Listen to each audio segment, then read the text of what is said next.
is on. Just want to make sure that my live stream is working. This is Jacob Cat 2024. Welcome back to my YouTube channel, my live stream. We're going to do Summerslam 2026 review.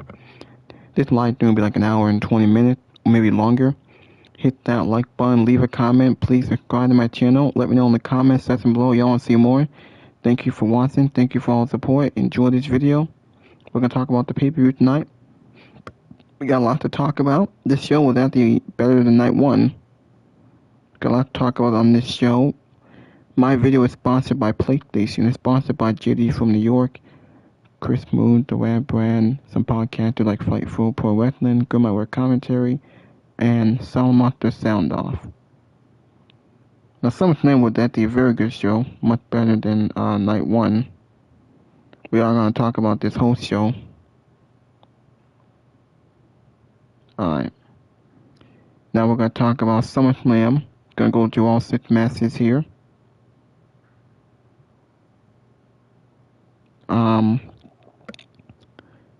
Now, was this a fantastic show? Absolutely.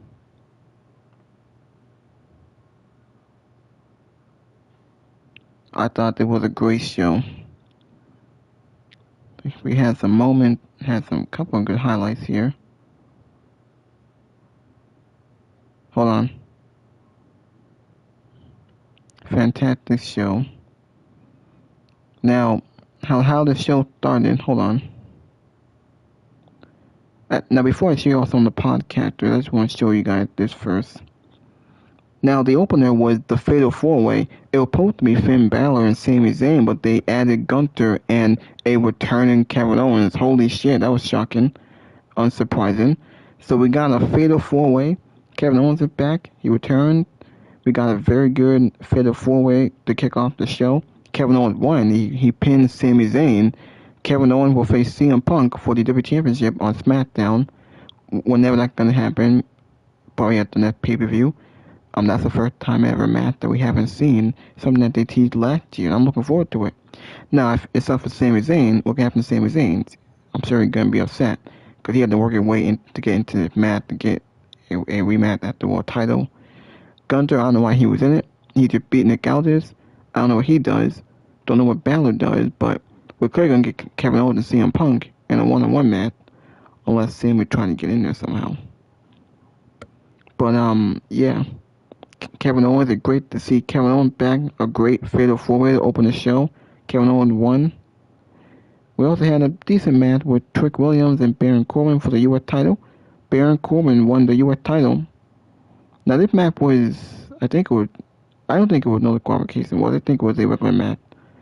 Baron Corbin won by cheating, because we know that Lil Yachty got involved, and Corbin made Trick knock into him, fell to a table. Corbin hit with the title, hit the end of days, and won the U.S. title, beat Trick Williams.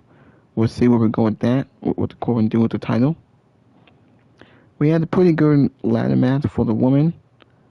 Chelsea Green win the interim women's championship. She did. She finally won. So it looks like she'll face Rhea Ripley down the line, and we'll see who will be the Real Women's Champion. Chelsea Green deserved it. I'm glad it wasn't Jade. I don't think Charlotte needed it. Last Legend wasn't winning it.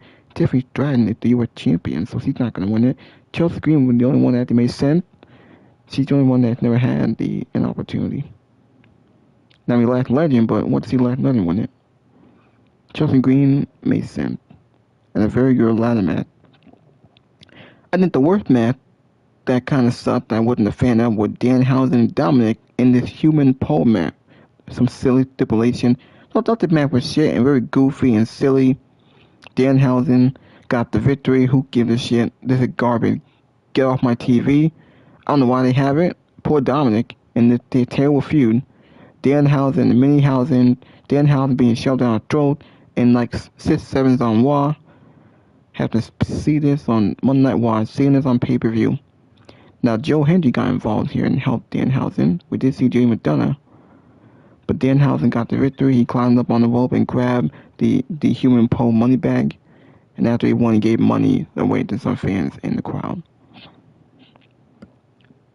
I think the best match I'm looking forward to was Penta and Chad Gable for the Intercontinental title. A very good match. It went longer, but Chad Gable and Penta was a fantastic match, a great ending. Chad Gable finally a single champion. He won the first IC title. He beat Penta. He tapped him out with the ankle lock, which I thought was great.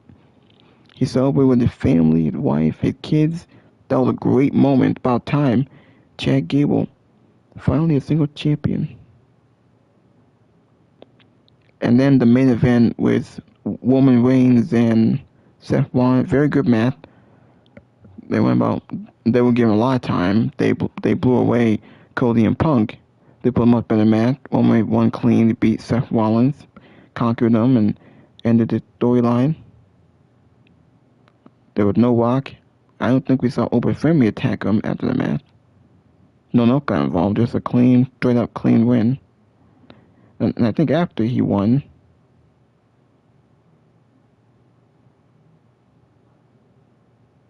hey, what the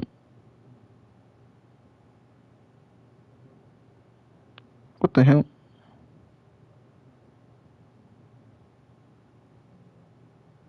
Hold on. Alright. Fantastic show.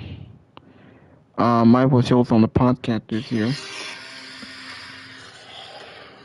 It was much better than night one.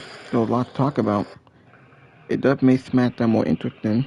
It's a great way to set up the Kevin Owens-Sami Zayn match again. Have they faced? Yes.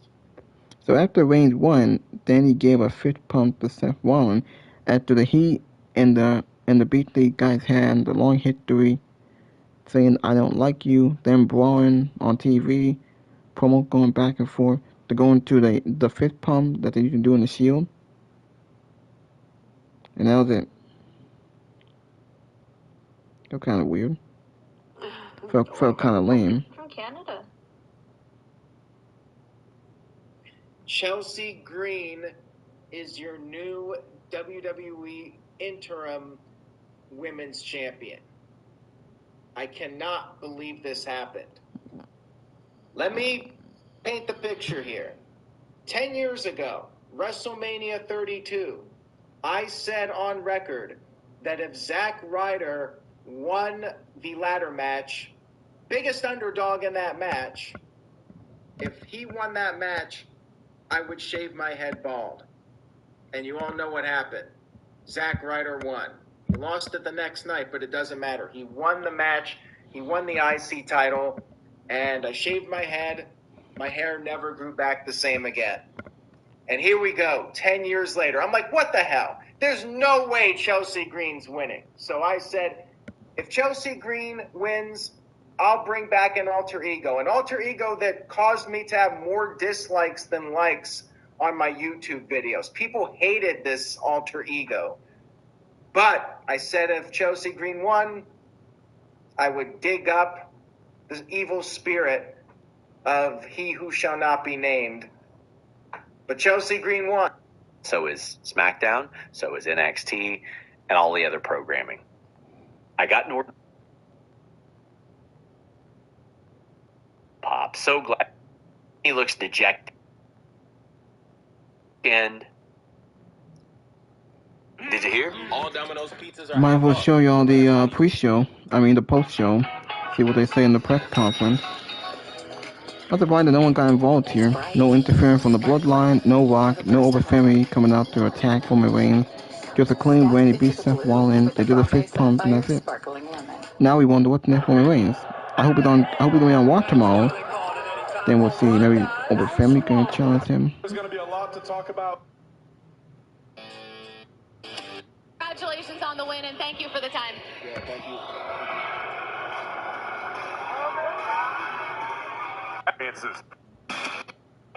It's always been me and you. Since FC from Roman. This may not be the last time we see the two of these guys in the ring on opposing sides. But at the end of the day, tonight belonged to Roman Reigns. We're going to have much more on the result of this main event. Was back. Joe, you and I wise. Baller has a legitimate right to not being able to prepare for not one, but two new opponents. But at the end of the day, Kevin Owens, after 17 months away after career-threatening neck surgery, KO is back right where he belongs. Big E. He hugged Big E. Almost fucking cried. Hard just to have friends. What cameras? He's like a brother. That means I'm done in 2 years. And we know how important your family. That means I'm done in 2 years. It means I'm done in 2 years. But we're gonna have a blast for 2 years. Hopefully, it's longer than. Good point. Like, I'm not back to half-ass this stuff. And I've been told by everyone, the WWE medical staff, my family, everybody, even my surgeon, please be careful. And I told all of them, okay, I'll be careful. I'm never being careful. I am giving everything I have, always. If that means I'm done in 2 years, it means I'm done in 2 years. But we're going to have a blast for 2 years. Hopefully it's longer than that. But you're never getting less than everything I have. I promise you that. Kevin, KO, Rick Williams, been dealing with the recent attacks of Baron Corbin, who also returned. Look, Baron Corbin pulled out every trick he needed. We saw him in the face of Yachty, shoving Yachty to the side. But Baron Corbin was willing to do what it took to win this match. And unfortunately, sometimes when someone isn't as seasoned, we know Trick is incredible. We love Trick, but he isn't used to these tactics. Baron Corbin was ready to win the United States. I tried to tell you. There he is. There he is. Man, I'm tired of being right. Corey, I told you so, Graves. Baron Corbin was willing to go the extra mile. He was willing to dispose of Lil Yachty. And we've got ourselves a brand new United States champion. Kathy Kelly caught up with Baron Corbin. I am here with the new United States champion, Baron Corbin. What a way to make a return to WWE, facing Trick Williams, winning that championship, putting Lil Yachty through a table. How you feeling? I feel good. Look, I told everybody I was on a mission when I got here. I told everybody that steps in my way, they're going to get run over. People are going to get hurt. There's going to be collateral damage. I'm not here for friends. I'm not here for any bit of his. The day when a wrestler made an entrance to the ring, it wasn't 17 minutes long. The final chapter in the story of the Shield. Felt kind of weird that they were doing the lame handshake after all the beat they had. Okay. And I hope Eddie and Benoit, these guys. And he does it. And I think maybe insane. However, you know, when things are good, you do want to praise that. And in terms of everybody that they booked to add some spice to this time of the year, give us some random title reigns, and then by the time you get to next year's Saudi Arabia, you can still get back to whatever matches you wanted.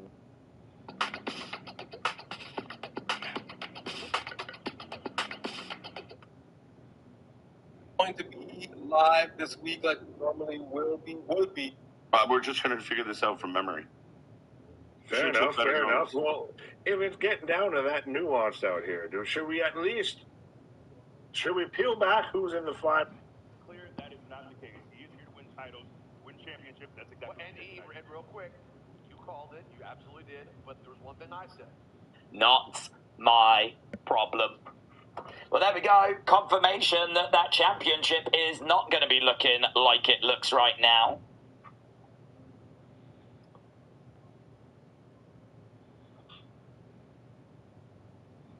Alright, hold on. Corbin is here to pick up where he left off. Corbin is looking forward to the future. Alright. Thing happened tonight. Like, we had a lot of cool stuff. He needs the real one. It's time for a real one. Welcome back, KO. One of the best dudes. These legit. One And it's crazy because this was up to everybody about you're waiting. Got all those emotions in this match, but I would agree with you that this felt like Rock Austin, felt like Hogan Warrior. It would be those 1 and 2 type of situations. Like, there's going to be people that love Roman. There's going to be people that love Seth because they're so good at what they do. And that's what I felt like the entire time watching this match. They were so good at what they do. I'm just happy that we got a killer main event, and now we're wondering, okay, when are we going to get to Roman Reigns and Femi, and then for Seth Rollins, what's going to be the next chapter for Seth Rollins? Who's going to be the next person he gets involved into a program with? And I think that's exciting. I think it's exciting that that's it. They've settled this, and we are moving on. But bravo on a really great match. And I want to take a second here to give both of these guys their credit, Sancho, because look, I'm not the biggest Roman Reigns fan. I'm not the biggest Seth Rollins fan. I like him as much as the next person, but I'm not one of those diehard people when it comes to these guys. But I genuinely feel that they just did a great matchup that I can't, every time, I'm easy, man. You go out there and you give me an entertaining wrestling match, I'm a fan. It's really easy to lock me in like that. And that's exactly what they did. And I feel like even more so, I want to shout out Roman, because I feel like Roman and his main events, they don't miss. I know a lot of the biggest criticism that he's had for such a long time was that he always needs help with the Usos and things like that. Lately, he hasn't been doing matches like that. Lately, he's just been going out there after his match that he did with CM Punk, and then this match here, and I'm sorry, but I think you got to give him the respect, that the kudos that he deserves for never going out there and missing. Aha, you fell for the WWE chat. I knew it. They rewrite the history. They wanted to remind you that the last note that Roman will leave in his legacy was that he was a good champion. He didn't rely on the bloodline. He could do it by himself, and he could put on a banger match without the shenanigans. And you fell for it, Denise. You fell for the WWE rewriting. But no, it's not, because I would have fallen for it. I would say it's like I forgot it. I didn't forget it. I still know it happened. I still remember that it happened. I remember all of that. But that doesn't mean that does not mean that he can't get the respect that he deserves for the matches that he has been having. Yes, but I mean, like, if he continued doing the heavyweight title run like the Undisputed, where the bloodline would come in, Jacob, Jimmy, Jay, Zilla 5-2, if all that happened again over and over again, what would you be saying right now about Right now, Roman? I'd be like, oh, well, if you've seen one Roman match, you've seen them all. But it was still good. But I would have probably said that. Yes. But we're not there no more, though, Sancho. We're someplace else now. He's out there being a big boy, handling his own business. Yes, and you know what's going to happen on October 10th, right? Oh, my gosh. Sancho, I might have to kick you out of this podcast.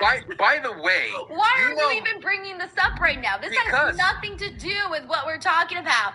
You think okay. Because, you know why? You know who called me as soon as Trick Williams lost the title to Baron Corbin, his United States title? Santi called me from his little club WWE watch party he was having in person to tell me, oh, Trick in the Bank. Trick in the Bank, Trick in the Bank. I'm like, why? Oh, my God. Why? No, I'm sorry. I don't think it's going to be Trick. I don't think it's going to be LA Knight. I think you guys are both wrong. I don't know who the fuck it's going to be, but it's not going to be any one of them, too. It's not going to be Seth Rollins, that's for sure. Like, here's the thing. Roman is set his legacy, but I think you hinted at it in the opening. It's Oba or bust here. There is Monday night. I need to see Oba challenge this man, and I will not accept anything else from WWE. I don't care if Big Cass. I don't care if the mayor of Knoxville, Kane, shows up and challenges Oba. Are they going to be in Knoxville? I didn't even realize they're going to be in Knoxville. I don't know. No, he's the mayor right now. Like the point I'm trying to make. They're not going to be in Knoxville. Where are they going to be at for Raw? The point I'm trying to make, Denise. Well, why would the mayor of Knoxville come out on a Raw that isn't in Knoxville? The point I'm trying to make is I don't care who or what comes out. It needs to be Roman versus Oba. No other feud for Oba. None. It can't be a detour of Kit Wilson like they did when he first started main roster. No. It is Oba versus Roman. That's it. Oba. You didn't do That's the right. Oba. You got to do it the way you do. Am I wrong here?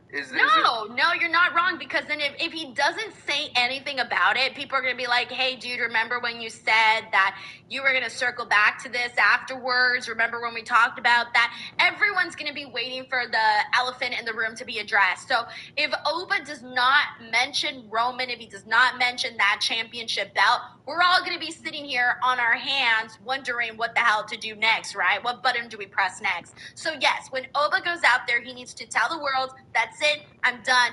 with Brock Lesnar. I proved I'm the better man, and even Brock Lesnar knows it because he acknowledged me. Well, change it however he wants to say it. And now I need to go back and handle my business because at King of the Ring, I went through X amount of men to earn this opportunity. And even though I chose to move that to the side, I'm not done. My eyes are now set. My path is clear. My eyes are set on that championship bout. And I think that's what to do next.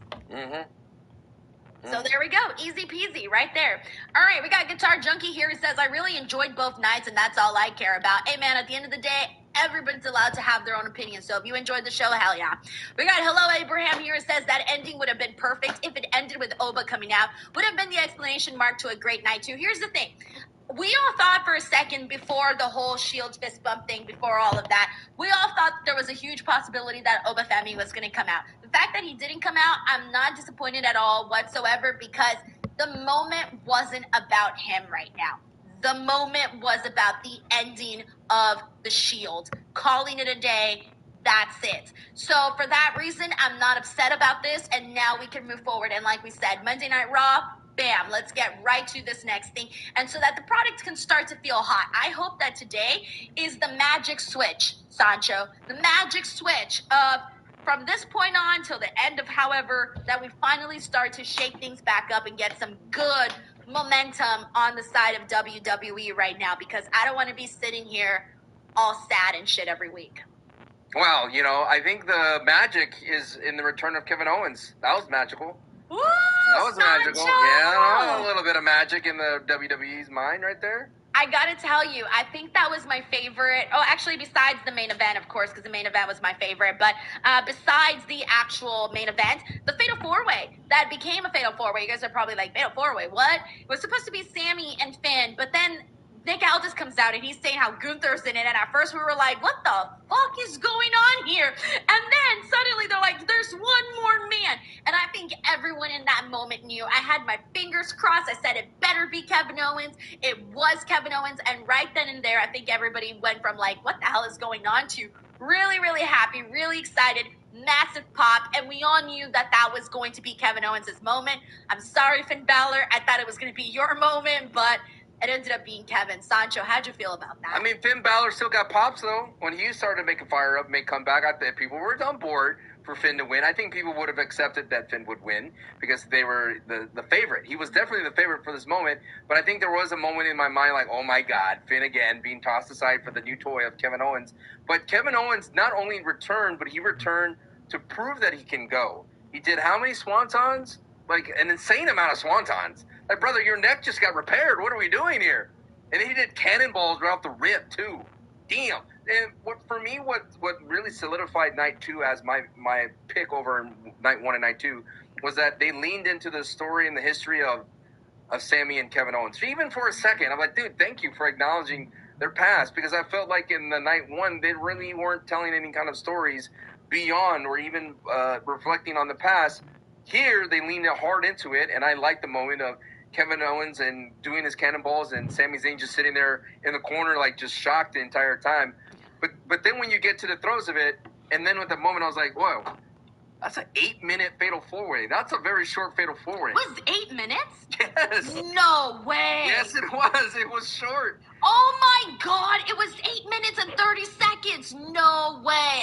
It felt longer though because they moved so fast, and I loved Kevin Owens had a moment with each and every single guy in the match. Yes. And I remember thinking, oh, I want to see Kevin Owens versus this person. I need more of a longer match between Kevin and Finn and Kevin and Gunther and Finn and Gunther. And I was thinking to myself about all the potential matches that can happen between them, but like longer term. Well, that's the thing I was looking at. It was, if you look at the entire card for night 2, night 1, we both agreed that it had natural wrestling, that it went through its natural courses. No match felt cut short. But then when you look at night 2, I felt like a lot of matches were cut short. A lot of matches could have benefited from another extra time. Not necessarily to judge like, ooh, we're getting less wrestling. More of like, it just felt like Penta and Gable could have gone a little 5 You want to know why, Sancho? You want to know why? Yeah. Because the matches on night 2 were better. So when something's really good, you don't want it to end. Yeah, I didn't want any of the matches to end on night 2. I mean, Corbin and Trick, I felt like ran its course at where That it was the heading. worst match. Just say it. It was the worst match of the night. Well, I felt bad for Baron Corbin because the dude got no kind of runway to make his landing again. So when he pops up again in his third appearance in the WWE in his latest run, no pop for the guy. Like, Jesus. Like, not even no heel reaction or feeling like he stole something. Like, imagine, instead of him just beating up Trick, and I'm not trying to fancy book this, but I think that the reason why Baron Corbin got nothing is that he got no heat. It's like, what if he hurt Mello the night before, and that way Mello couldn't be here at SummerSlam? Give a reason why Mello was not picked rather than have us like, oh, the writers or creative doesn't pick Mello. Have Baron Corbin, what Triple H wants us to do, have Baron Corbin be the cause of this, so then we could boo Baron Corbin. But I think a lot of people didn't understand a returning superstar like Baron Corbin can't lose his first opportunity. Well, they have And to that's take what it over. was. His first match back, he got the dub. But going back to the more time, I felt like Penta and Gable needed more time. The women's ladder match, look at the time for that. Let me see. The women's ladder match was Like 11 minutes. 13 minutes and 13 5 minutes. seconds. For a ladder match? Yeah. That's kind of crazy, right? That's kind of fast. Bro, I'm surprised. Baron Corbin and Trick 9 Williams minutes. got more time than the Fatal 4-Way. Yeah, They got 9 a minutes. minute. No, like they got 35 seconds more. But that's the point I'm trying to make is, like, in the night 2, a lot of the matches needed more time to reach the peak. I feel like a lot of it got cut short, and we were just getting good, and then we were done. Like and then when we got to Roman and Seth, I understand like that needed all the time in the world, but I still felt like whoever managed the time, they cut themselves short from a really memorable night across the board versus a hot start, a great memory for Chelsea Green, and then Gable's moment was cut short by an ad, literally in ring with a mascot dog. Like, what are we doing? You know, these are the weirdest things I ever think of when it comes down to a bizarre night of SummerSlam.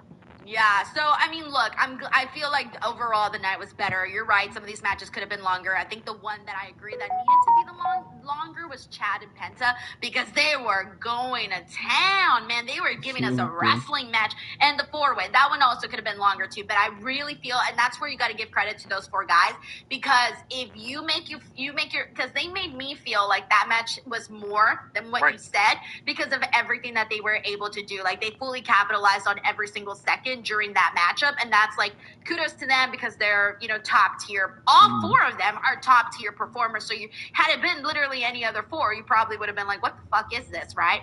But it wasn't like that with them. Yeah. No worries. We got Errol Smith here. Thank you so much for the gems. We also got Isworld here. Says Sancho Trick lost the title. He's winning Money in the Bank now. Oh man. See, I know a lot of people are saying this, but I don't know that I'm there yet. Thank you, Isworld. We got Art House Cinema Lad here. It says, I attended both nights, PLE of the year so far. Wrestling fans are pretty cool in person. Randy and Kevin had his biggest reactions of the weekend. I want to say one thing, guys, and one thing first and foremost to Art House Cinemas Lads, is that I know that on social media, we see so much bullshit. Trust me, guys, I see bullshit every single day on social media. I choose not to engage with it. And Sancho, I'm sure you see it too every single day. People fighting, people yelling at each other, talking so nasty to each other. Let me tell you one thing, man. I've never seen it happen in real life. In real life, wrestling fans, the experiences I've had, the experiences I've seen other people have, they don't be acting the way you see it online in person. I can't afford to go, so. Sancho! I'm gonna call it spade, man. I can't go for anything, you're like poor little orphan Annie. Can't afford. Well, I'm the poor one here. Okay, look at me. I'm poor too. Sorry, you're out there. You're literally in Minnesota right now. I have 2 euros. I have no videos.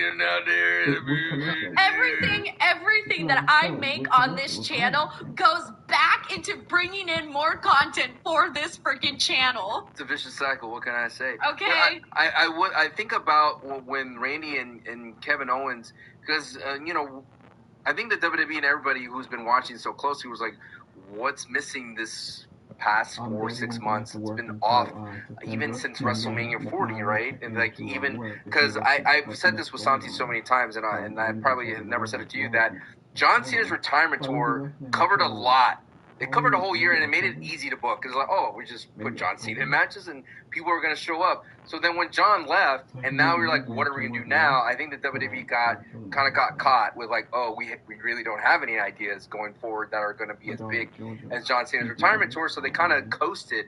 And then I think what's happening is their coasting finally ran out of gas, and now they're like, all right, now what are we going to do? But Randy's back, Kevin Owens back. I think that's going to be a breath of fresh air.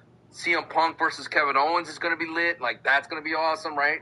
Amazing. Randy's going to be with Cody, and I'm hoping that we get, because it's not the marquee match that no one meddles with it, they'd leave it alone.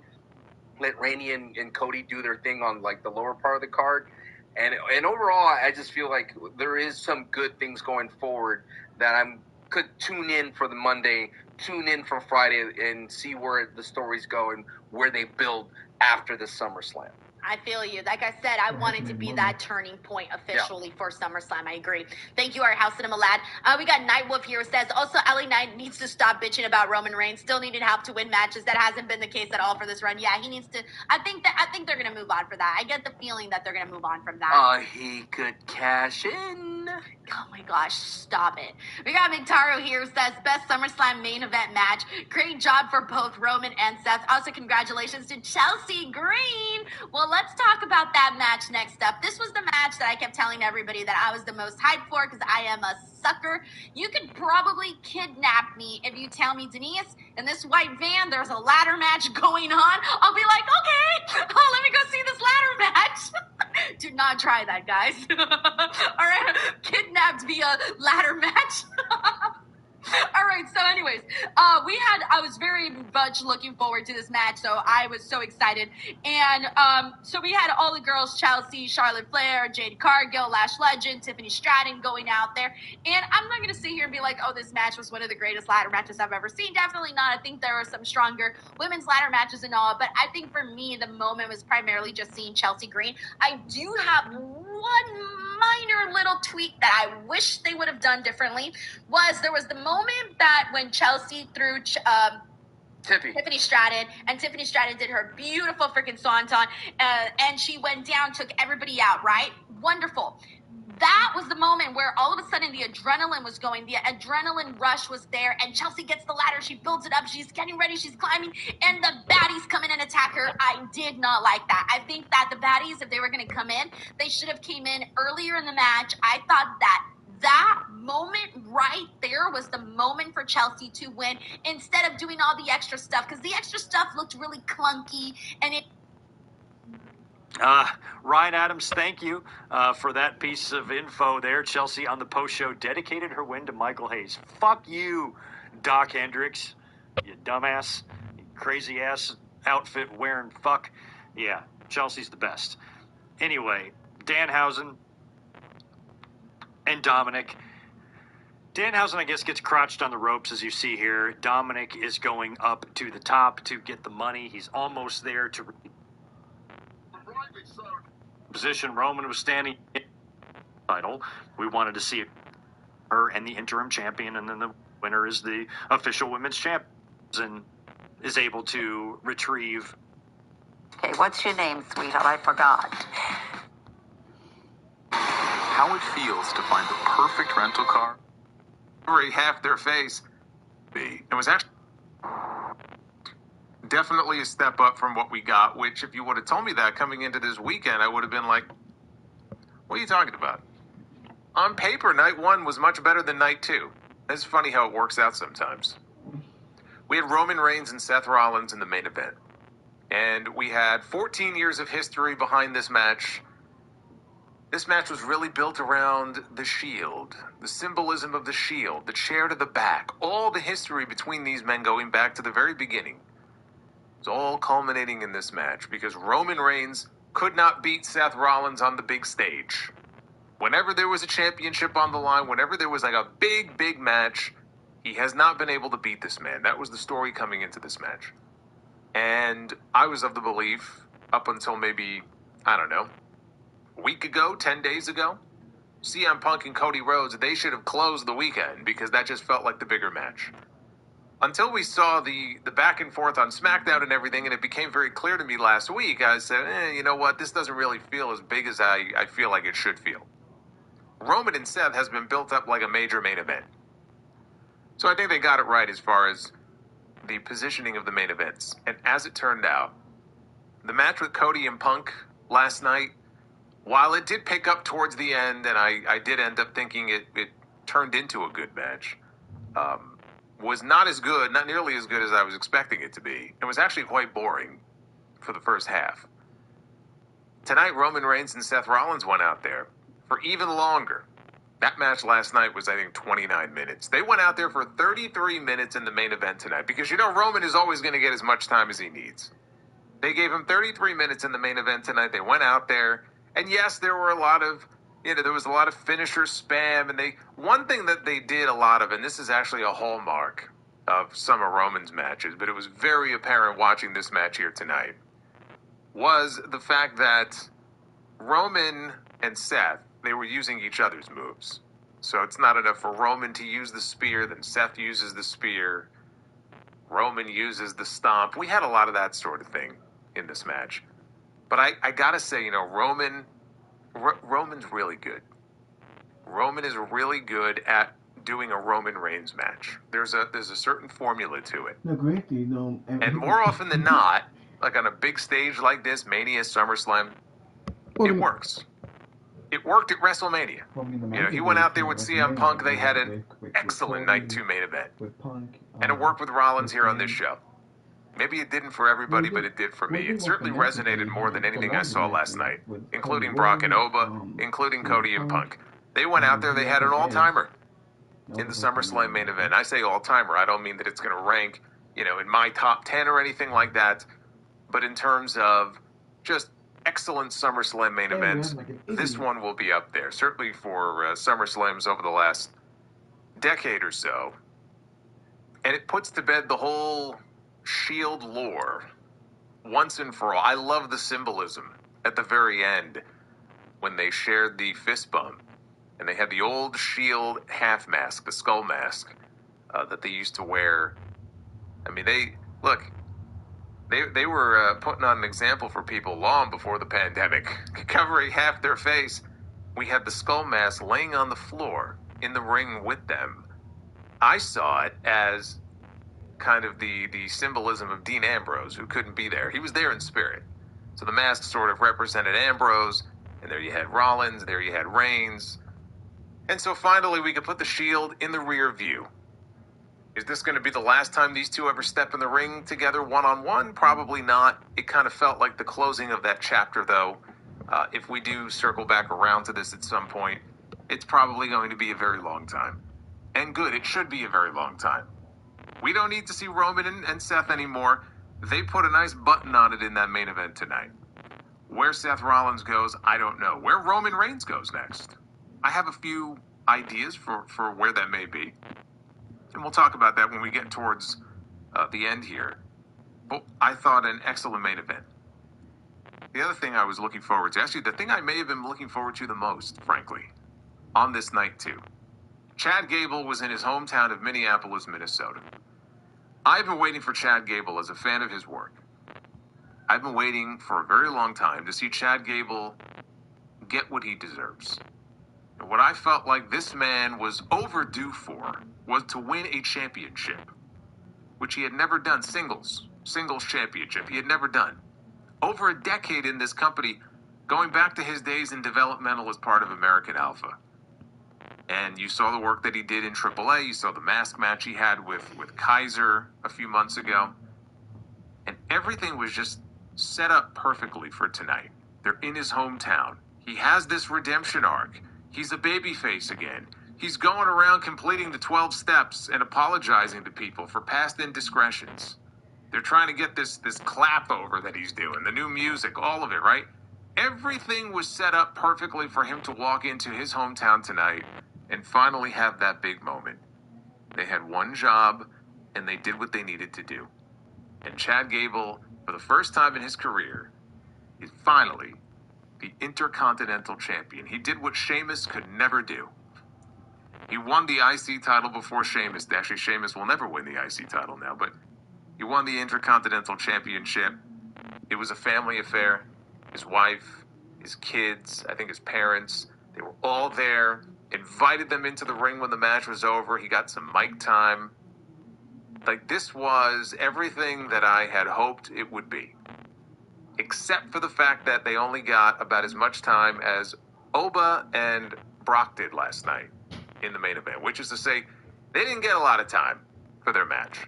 So I wish I could sit here and tell you that, oh man, you know, Gable and Penta, they went out there and they had like a match of the year contender. They had an all-timer at SummerSlam.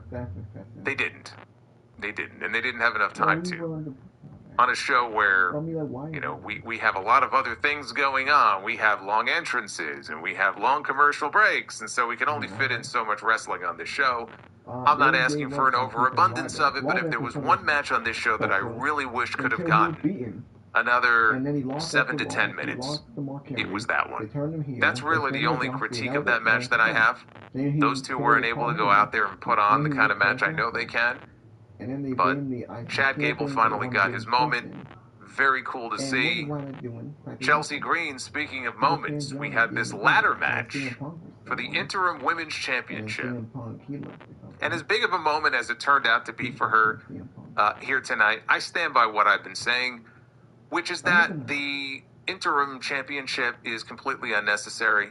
You could have had a big ladder match on this show to crown a #1 contender or something, and if you wanted to give her that moment, you could have given her that moment. The way things worked out, though, they opted to go the interim title route. They chose 5 women for this match, and of all the 5 women in that match, they went with the one who I expected the least to walk out with the championship. But I was very happy to see her have her moment, and that is Chelsea Green. You will not find anybody in that company with a bad word to say about Chelsea Green. You will not find very many people whose opinion I would even care about who have really a bad thing to say about Chelsea Green. She's very entertaining. She's never been positioned at the top of the card or in the world title mix or anything like that. But she went babyface not that long ago, and the fans seem to enjoy her. They are entertained by her. And the fans in Minneapolis, and they had about 30, I don't know what they didn't announce the attendance on either night, which speaks volumes. I actually think they had more people in the building for night 1 than they did for night 2. But they had 35,000, whatever it was, in the building, and they all went crazy. When Chelsea Green pulled down the Interim Women's Championship, they panned out and they had that wide shot. And everybody is jumping up and down and going nuts. And I'm sure Matt Cardona was in the back going nuts.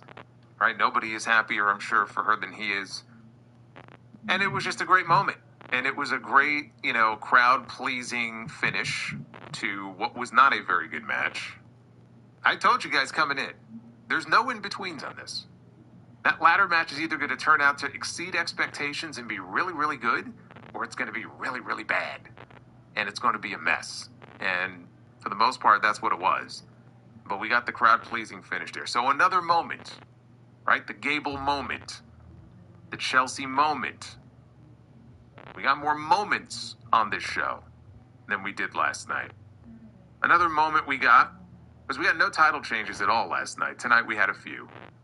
One of them was Baron Corbin, who just came back to the company recently. This was his first match. His first match back.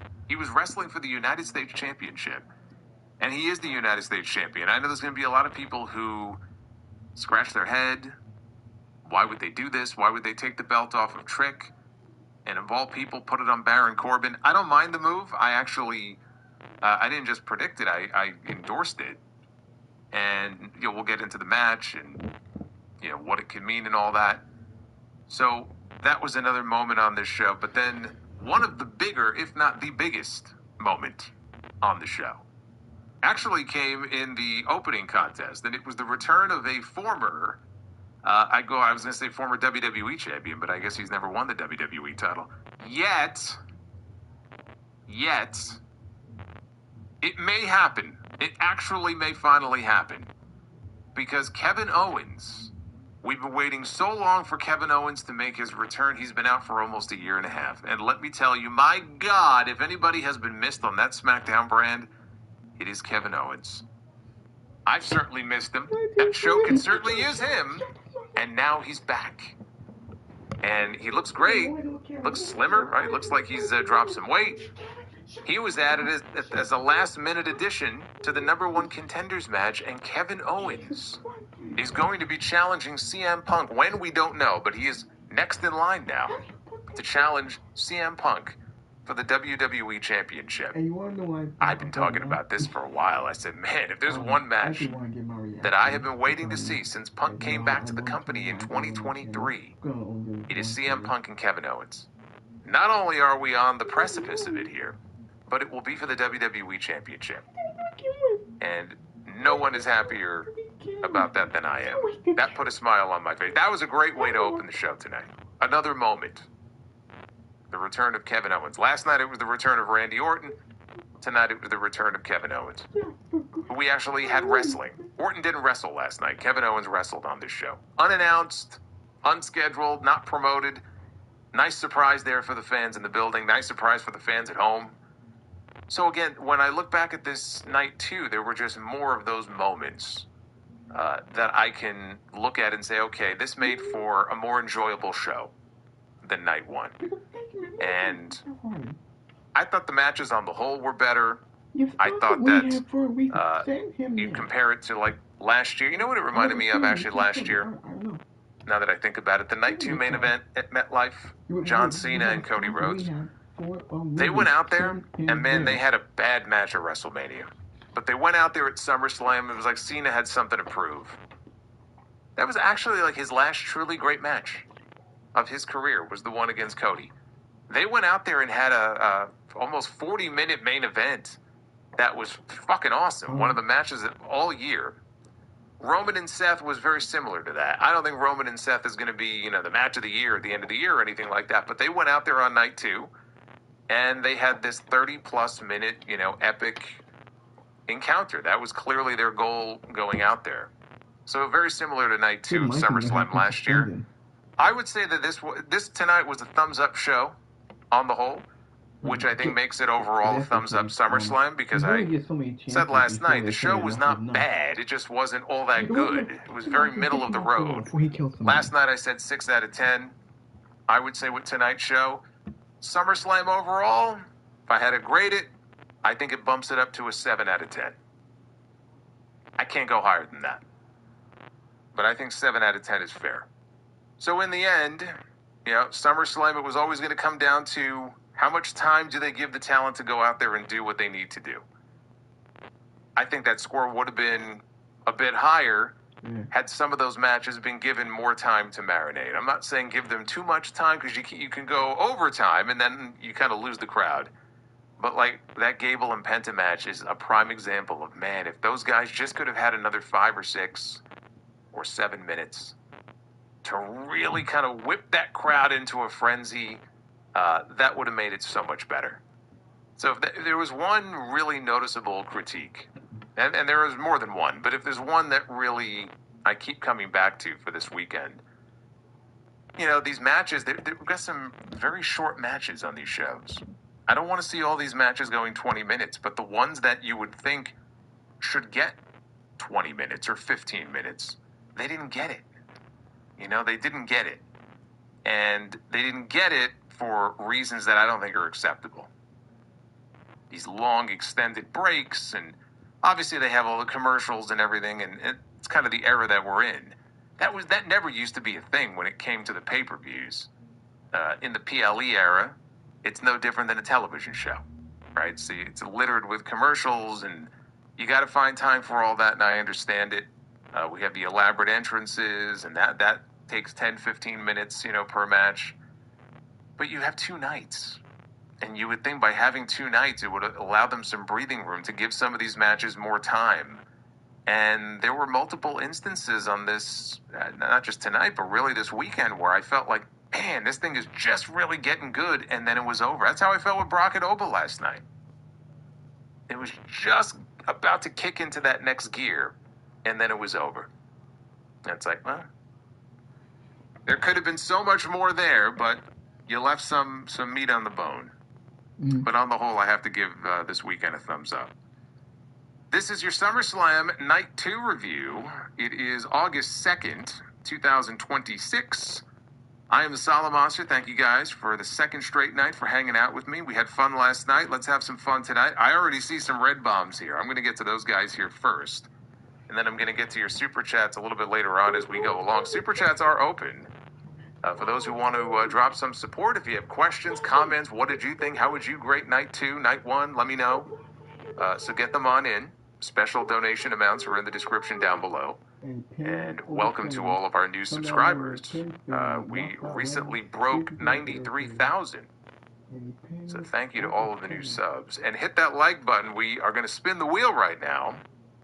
And we're going to find out how many likes we need on this video to do our Be the Booker segment. If you've never been a part of it, it's a lot of fun. I feel like we had some fun with it last night. Some interesting matches that we booked. 400 likes. You know what? I just realized I shouldn't have even bothered spinning the wheel. I should have just assigned a big number. We're already at 415, so we have to spin this again because we've already hit the goal. That's not fair. We can't do that. If that happens again, I'm just gonna. Okay. All right.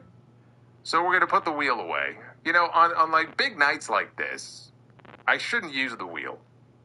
So here's what we're gonna do. I'll make the goal 750. We're gonna do that. 750 likes minimum. We hit that, we'll do Be the Booker. That's the goal. Hey, Eric Henry, welcome to the channel, and all of our other new subs. But we had, where is it? It just came in, no message, but King Nader is in with a $100 super chat bomb. And we actually had a couple, oh boy. We had a couple of other bombs. I want to mention them, and then we'll get into it here.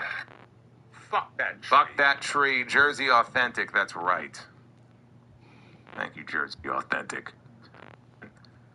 And then he also says, I'm Stone Cold E.T. and JS Warrior 19 laughing at Aldis. He's mocking the black eye that Aldis was sporting. But he put his hand out for a handshake, and Aldis shook his hand, and down to the ring goes Gunther. And I'm thinking to myself, you know, it's only fair if you think about it, because he did fuck this guy over at Madison Square Garden. He interfered in the tag match. He cost Gunther the chance to be a part of a world championship match at SummerSlam. So he's owed a rematch for the title. Or a match, I should say. With hundreds of job skills you can use right away, whatever you want to do in your career, just making it a night one event, just a one-night event. You would make more money by just doing one night. Less is more sometimes. I think they hurt themselves by trying to do 2 nights. They got too greedy. WrestleMania is the only show that should be 2 nights. SummerSlam, Survivor Series, Royal Rumble, all of those shows should be 1 night and 1 night only. That's just my personal opinion. But yeah, overall, and I mean overall for both nights, I came away satisfied. I was satisfied. I think night 2 put me over enough to where I came out going, yeah, that was a good SummerSlam. I would put it in the top half. The top half of all SummerSlams that I've seen in my life. Not the top 10. I would... Sure. What we got in totality over night 1 and night 2. I was a little angry last night. And rightfully so. I heard what other people had to say. I don't know what show they were watching. I did not have fun with last night's show. I was utterly disappointed with many aspects of night 1. Mainly the Brock Lesnar-Obafemi Hell in a Cell match, where I had to block so many dumb, stupid, nonsensical fucking online ghouls because of their inability to understand anything that comes off this show. The Hell in a Cell was utterly, and I mean utterly disappointing. And if you don't think so, I'm going to reiterate once again, you are absolutely part of the problem for today's WWE product, because you don't realize how powerful your voice could be, and people just willingly accept whatever Triple H, TKO, and WWE serves you. I'm a big Cody guy. I'm a big CM Punk guy. Has Cody been the most interesting thing on television? No, he's fucking boring. Has CM Punk been some of the best WWE television in 2026? When he's been there, yes. Without CM Punk, I fear where WWE would even be right now. I have said for months, that's my preferred match. I've said that's the biggest match that WWE has on their plate. And it is. And we're not done with it yet. I'm assuming there'll be 2 more matches still to come between those two. It's not over yet. They'll meet once again when the time calls for it. But was I impressed with match number 1? Not the way that I want it to be. Half of that's WWE's fault. When you go into a match, see, this is what people don't understand. You could take the 2 biggest guys in the entire industry and put them in a match together. The only thing that's going to make that match interesting is a story. They're going to produce a great pro wrestling match, but at the end of the day, story is king. What would have made that match better was actually story that came along with it going into SummerSlam. WWE forced the narrative down our throats and tried to force something that just wasn't there over the last 3 weeks, and then put this on the poster and put this on the marquee for the Night 1 mega main event. And then it didn't even end up being the main event because Brock Lesnar wanted to close the show with Obafemi. And then CM Punk ranted about it on the post show for WWE. Story is king. I was disappointed with what they produced. Did they produce a bad match? No, they didn't. But it was 30 minutes of, all right, it's okay. And for CM Punk and Cody chat, you know, that's not suitable. We should not be sitting here with a Cody Rhodes and CM Punk WWE Championship match and just claiming that it's okay. I don't accept that. You may accept that. I don't accept that, and I'll never accept that. We don't accept mediocrity around here. Io Sky and Liv Morgan, they had a good match. They needed to have a good match. Liv Morgan hasn't defended the championship all year. She hasn't defended the title 1 time coming out of WrestleMania. They had a good match. It's tough to have a bad match when you're in there with Io Sky. Good match. Did I care about the match coming in? No. We saw it at Night of Champions, and it wasn't anything all that exciting then. But they produced a good match. And it started things off on the right foot last night. Nick Aldis and Gunther, they had a very good match. I would have loved to see it go more than 11 minutes. But I thought they had a very good match and a story coming into it. And seeing Nick Aldis in the ring wrestling one of the best wrestlers in the world, whether you like him or not, and Gunther, I thought that was one of the best matches all weekend. The presentation, the moment for Nick Aldis, the story coming in, honestly, wasn't anything all that special, but at least WWE created a story that had consistent television. Outside that, there really wasn't much to talk about. There wasn't. Now, you take what I said there, it sounds like Night 1 was pretty good. It wasn't. It was just a show. It was just there. There was nothing that jumped off the page after the show was over that made it really feel anything like a Summerslam should feel. WWE let you down in several different aspects. Coming into tonight, they needed to hit a home run. I wouldn't say this was a home run. This was a solid double off the right field wall. This wasn't a bad show. It was a good show, which was predominantly saved by Chad Gable and Penta, which I'll get into in a second, Roman Reigns and Seth Rollins, which was the best match all weekend. Not surprising. And then we had Kevin Owens returning, making the Sami Zayn and Finn Balor match that was supposed to be for the number one contender to the WWE Championship into a fatal four-way because Nick Aldis added Gunther. Yes, Nick Aldis is back as the general manager of Friday Night SmackDown. WWE didn't waste any time to even tell a story as to why that happened. Hopefully they will on Friday.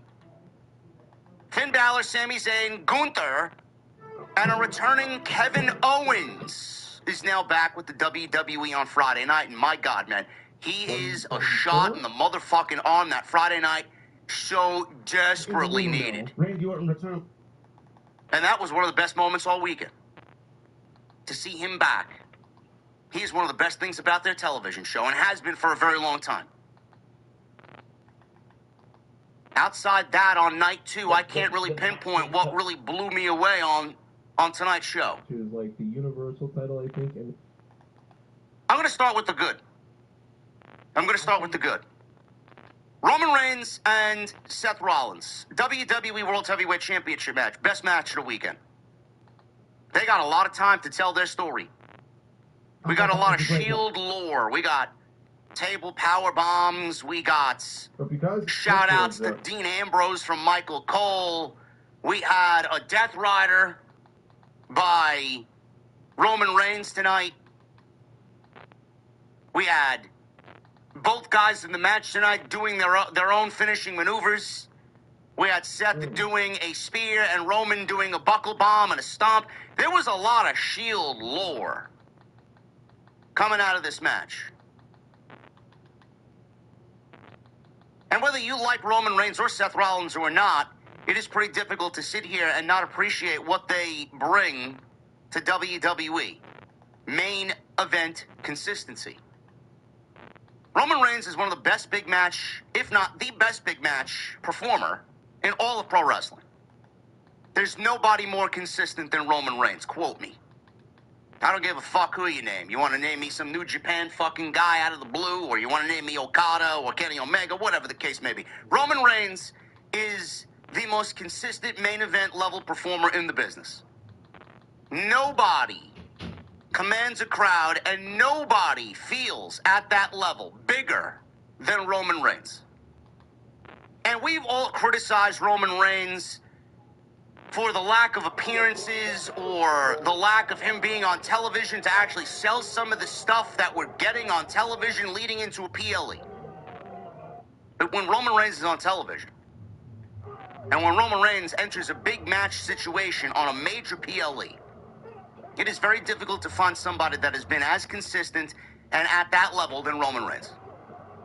So yes, he probably looks at all that and he hears that type of thing and he says, I'm going to continue doing what I'm doing. I don't really need to be there. Would I like to see, as a fan, would I like to see Roman Reigns wrestle on a Monday Night Raw once every 3 or 4 months? Sure, I would. If the situation calls for it. That's up to WWE to book something like that, to book something that special to happen. I would love to see that. But when he's off TV 2-3 weeks at a time, only to come back and leave his challenger or his opponent selling a storyline without him there, or we have to resort to telling a story via vignettes or video packages, that's when you really kind of test the fans' patience. And sometimes we don't want that. Sometimes we want legitimate story. Sometimes we want to see things play out on television. Sometimes we want that added drama when both of them are in the ring physically together. And then for Seth Rollins, I mean, this goes back years. Seth Rollins is a tremendous pro wrestler. There's something about Seth Rollins that just clicks in a different way when he's in there with certain guys. When he's in there with Roman Reigns, when he's in there with CM Punk, when he's in there with Cody Rhodes, he delivers a big match every single time. And he's one of the most elite performers in the entire business. Nobody sells a match like Seth Rollins when he's on and he's allowed to actually be a human being and not have to recite catchphrases. I'm a revolutionary, I'm a visionary, I'm this, I'm that. When he gets down to business and he's Seth Rollins and he wants to develop some anger and some emotion, Rollins is one of the best big match promos in the business. So, of course, you put both of these guys in the ring together and you kind of mix up this recipe with both of what they bring to the table, of course it's going to be a great main event. WWE didn't really do anything all that exciting to get me excited about the match coming in. We got every single week they recited almost the same promo week after week after week after week. At the beginning of all this, we all questioned why Seth Rollins never even won King of the Ring to ask for this match as a legit contender. They gave it to Obafemi, who ended up giving it up. I very much question that. He enters the King of the Ring, he loses it in the first round. He ends up getting a championship match anyway at Summerslam, yet the guy who won gave up his match to wrestle Brock Lesnar. It's a little comical. So they didn't really get us started off on the right foot there. Brother, I love you. I would love if you give me another shot at the title. You've never beaten me. Little brother, I will certainly do that. I have to beat you. I need to beat you. I mean, it's the same language. They recited it over and over and over again, week after week after week, with a bunch of these mini episodic movies that they've thrown in there about their history in the Shield and how Rollins has beaten Roman Reigns in every big match situation, and Roman doesn't have that within him to beat Rollins when the time matters, when the match matters.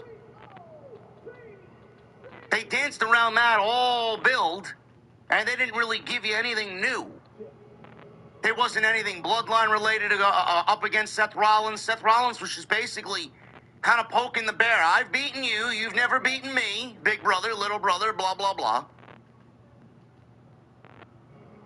So they didn't really do much of anything to get me interested coming on in. I knew it would be a great match.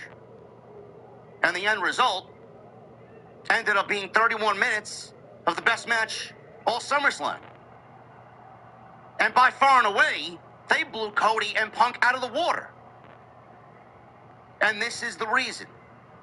Story. Not necessarily story from what we've seen on television, just long-term story.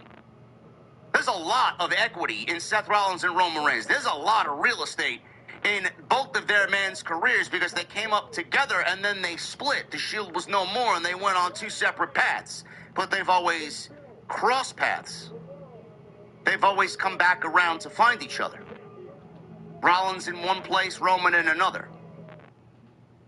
And now they're both at full strength, both at the top of their game as two individual performers. So, of course, 14 years of all that equity built up, 14 years of all that frustration built up, 14 years of all that history built up, 14 years of all that story built up.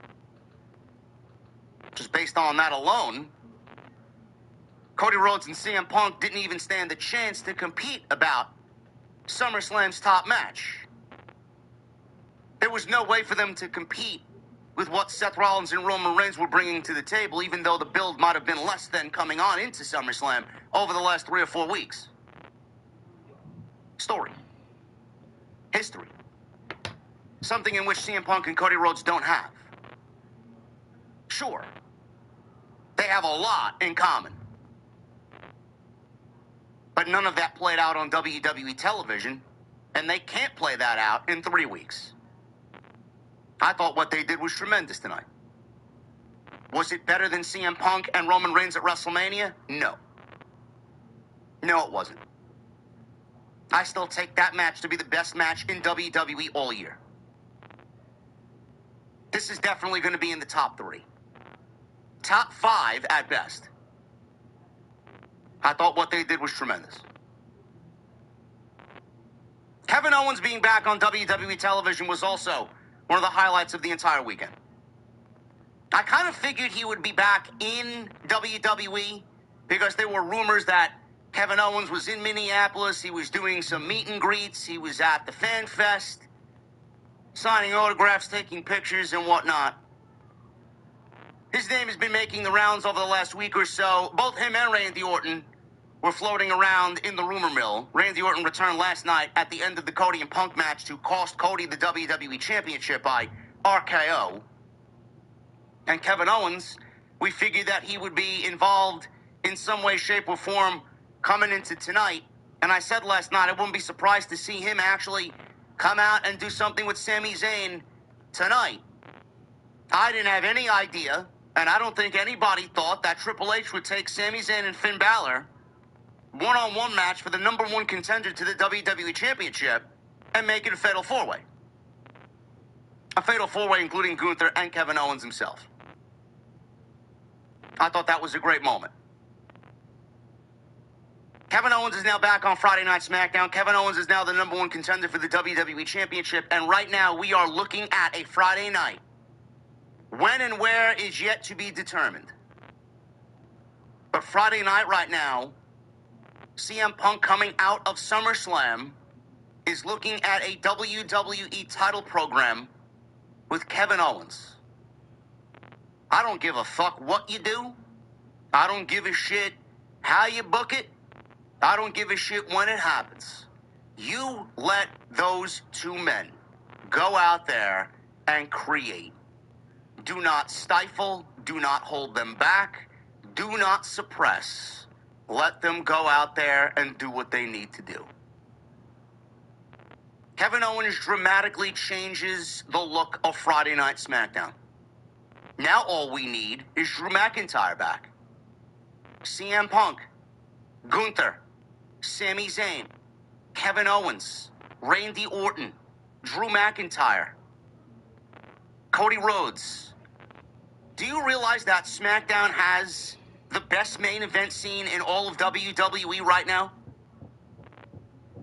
With both Randy Orton and Kevin Owens back on television, do you realize that they have the best main event scene in all of WWE? They may have the best main event scene in all of pro wrestling right now. And yet they're producing some of the worst television across all of pro wrestling on a weekly basis. How is that possible? Kevin Owens and Randy Orton are going to inject life into SmackDown that has been desperately needed for the last 8 months. Randy's been out since WrestleMania. Kevin Owens has been out for 18 months. We are very lucky that he is back, and we are very happy that he's back because he is legitimately a difference maker on any brand that he shows up on. And a lot of those men that I just mentioned are intertwined with each other, which is a blessing for WWE because when they are intertwined the way that they are, that creates very good television. It creates chaotic and unpredictable television. Kevin Owens has history with Sami Zayn, which has been very well documented. He also has history with Randy Orton and Cody Rhodes.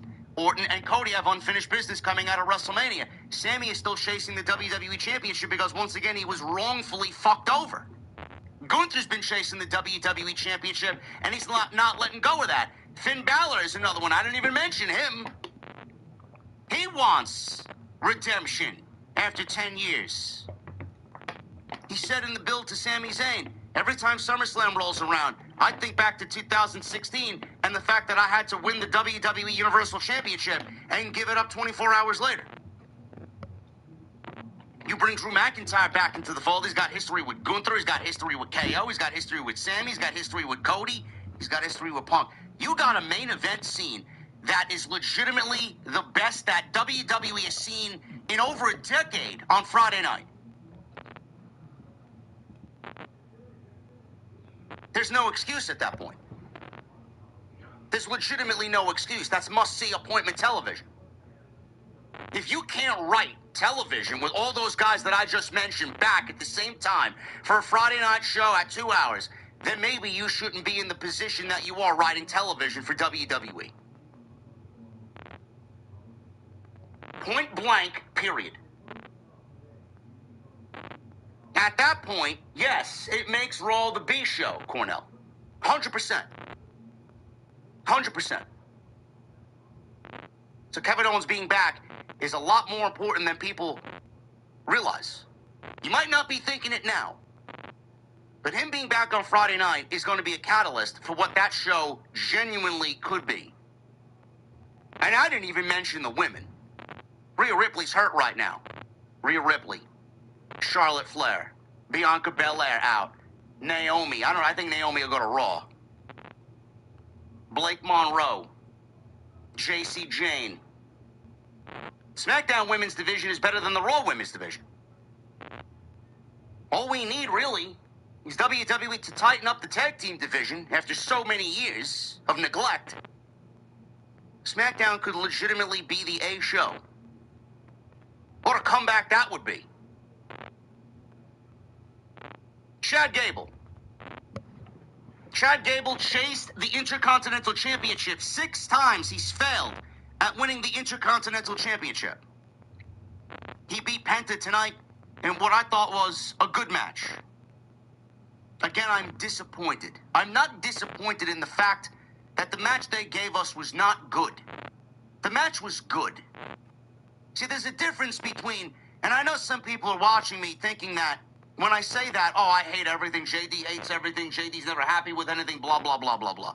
You should be demanding more. You should be wanting more. You should be exclaiming to everybody that you want and deserve more. Penta and Chad Gable deserved more.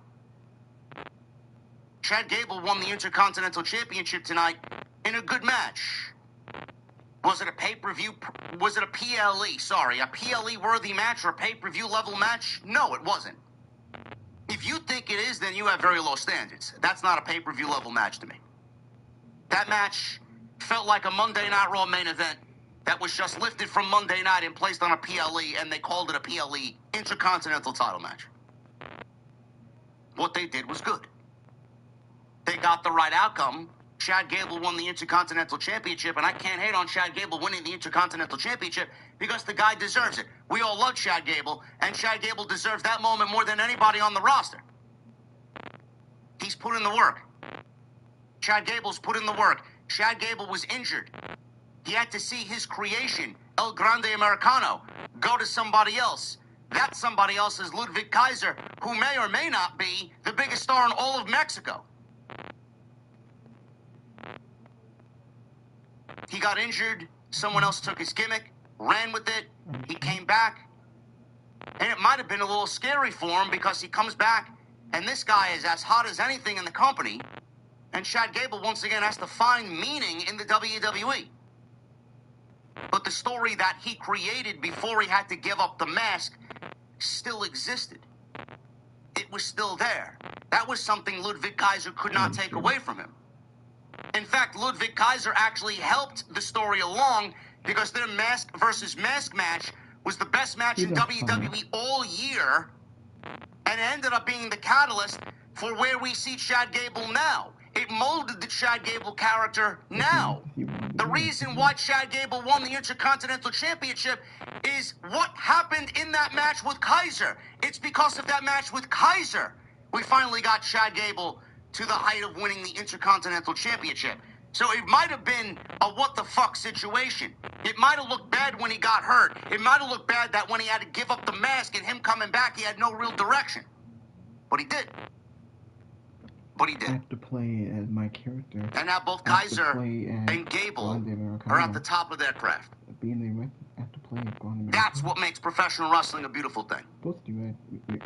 You have to pay the bill. So a lot of that El Grande Americano, starting the gimmick, losing the gimmick, getting hurt, Kaiser taking it over, and then the mask versus mask match. Everything happens for a reason. And you have to pay the bills. You have to pay for Chelsea the house, Green. pay for you guys, pay for the food, the clothes. There was a ladder match tonight that went 13 minutes. And I keep mentioning the match times for a very specific reason. The ladder match tonight was nothing memorable. It really wasn't anything memorable. There was maybe a spot or two that was great. Chelsea Green hanging upside down towards the end of the match and then pulling herself up after everybody was out on the outside. And then there was a powerbomb spot by Lash Legend on the second rope where she powerbombed Tiffany Stratton onto a ladder bridge that was wedged in between the second turnbuckle. Outside that, there was really nothing memorable about a match that included Charlotte Flair and Tiffany Stratton, Chelsea Green, and two women's performers that are green as the fucking money in Danhausen's bag of monies. Chelsea Green won the interim championship. She's now the interim women's champion. I'm going to save my thoughts for when we review the match, but I think WWE made the right decision by belting Chelsea Green. they also made a decision that is very safe for them by belting Chelsea Green. Because Rhea Ripley, I'm assuming Rhea Ripley is going to be on her way back very soon. WWE's never going to let you know when. But right now they're running with Chelsea. It's a good move. And she got one of the biggest pops of the night. I guess Road Dogg was now vindicated. Road Dogg was one of the few guys that went to bat for Chelsea Green because he looked at her as one of the top talents in the division. Meanwhile, Michael Hayes went on publicly, whether it's how he genuinely feels or not, he went on WWE Unreal on Netflix, and he claimed that Chelsea Green would never be at the level of a Charlotte Flair or an Alexa Bliss or Jade Cargill. And then she's the type of woman that usually is put in those matches with those women to lose to those women. Somewhere Michael Hayes is probably punching air in his oversized suit. Good for Chelsea Green. She's now the interim champion. We'll talk about how I feel about that in a little bit. SummerSlam Night 2 was better than Night 1. It mirrored WrestleMania, where Night 2 was much better than Night 1. If I was to put both shows side by side, at the end of the day, I think the CM Punk Roman Reigns match was better than everything between both shows. To me, that's the best main roster match all year. Night 2 was better than Night 1 in both situations, but if I was to rate both shows and pick a show over the other, I would probably give the edge, I mean, it's like an eyelash hair, better than WrestleMania. SummerSlam was better than WrestleMania. There is a problem. And this is a discussion that I don't want anybody listening to me to take as a negative. I'm going to try my best to be a little positive tonight because I did have a more enjoyable time watching this show than I did last night. But there is a very, very, very serious problem in WWE that needs to be addressed, and no one in the media and no one publicly is going to ask Triple H or Nick Khan or anybody else why this is such a glaring issue. It is an issue that's staring you in the face, and I hate that I am resorting to such tactics, because never in my life have I watched pro wrestling the way that I consume pro wrestling now as a creator. I want to watch pro wrestling, and I want to sit and enjoy what I'm watching. I wish they told better stories. I wish they got me a little bit more excited and a little bit more interested in what they were doing. They haven't. But what I'm about to mention to you is a serious fucking problem. I used to be. I want to go over until I moved up to the higher class. what we got as far as tonight only. Last night, I would say, and to be fair, last night, some of the matches were given just about the right amount of time. It could have been a little bit longer. They could have added several minutes to some of the stuff they did last night. I mean, CM Punk and Cody Rhodes went 30 minutes. They went exactly 30 minutes and 10 seconds. Nick Aldis and Gunther went 11 minutes. I could have seen another maybe 4 minutes added to that.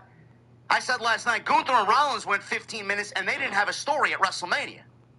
Gunther and Nick Aldis had a story, and they were only given 11 minutes and 40 seconds. LA Knight, Solo Sikoa, Royce Keys, The Bloodline, they went 11 minutes. Liv Morgan and Io Sky went 13 minutes and 35 seconds. That's fine. Another couple of minutes wouldn't have hurt them. The Fatal Influence 6-woman tag team match with the Bellas and Paige, 7 minutes. Oba Femi and Brock Lesnar went 11 minutes and 40 seconds. I still stick to my guns on that. Hell in a Cell was not needed. A no-holds-barred match would have been a lot better for those guys to have that type of match. They didn't even use the structure at all. It was one of the worst Hell in a Cell matches in the company's history. Even though the match itself was better than the last two Oba and Brock matches, the fact that it was contested inside Hell in a Cell match makes it one of the worst Hell in a Cell matches in company history.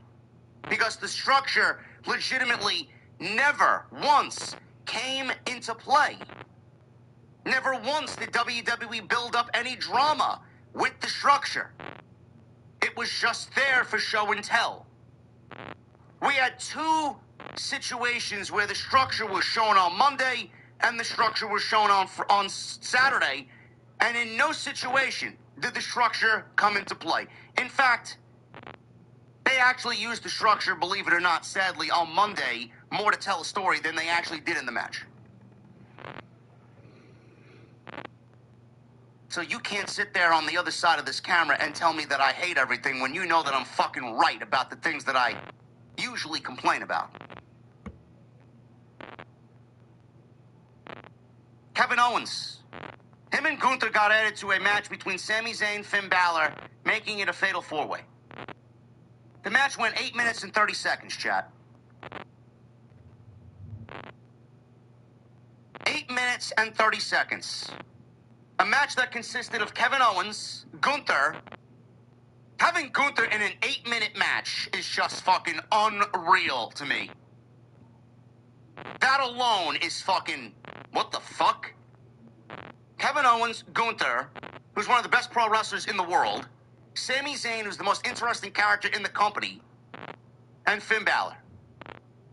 8 minutes and 30 seconds. Baron Corbin. He won the United States Championship tonight against Trick Williams. 9 minutes and 5 seconds. 17 minutes and 35 seconds between both of these matches. Chat. The ladder match didn't get started until 6:58 p.m. Eastern Time. The women's ladder match was third. The bell rang at 6:58 Eastern Time. 17 minutes and 35 seconds of pro wrestling in the first hour of SummerSlam.